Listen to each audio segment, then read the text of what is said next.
কৃষি মন্ত্রণালয়ের সচিব ডক্টর মোহাম্মদ এমদাদ উল্লাহ মিয়ান বলেছেন, চাঁপাইনবাবগঞ্জ সহ কয়েকটি জেলায় ভূগর্ভস্থ পানির সংকট থেকে পরিত্রাণ পেতে এবং কৃষকের ৩ ফসল ফলাতে পরিকল্পনা হাতে নিয়েছে সরকার। এজন্য মহানন্দা নদী থেকে খাল খননের মাধ্যমে বরেন্দ্র অঞ্চলের পানি সরবরাহ নিশ্চিত করা হবে। বৃহস্পতিবার দুপুরে চাঁপাইনবাবগঞ্জের গোমস্তাপুরে বিএমডি এর নতুন ভবন উদ্বোধন শেষে তিনি কথা বলেন। কৃষি সচিব আরও বলেন, অসচেতনতা ও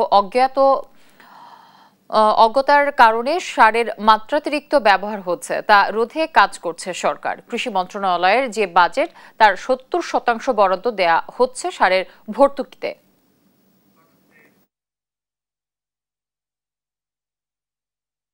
আমরা যে প্রজেক্টটা দেখে আসলাম এটা প্রায় ৮০০ কোটি টাকার একটা প্রজেক্ট।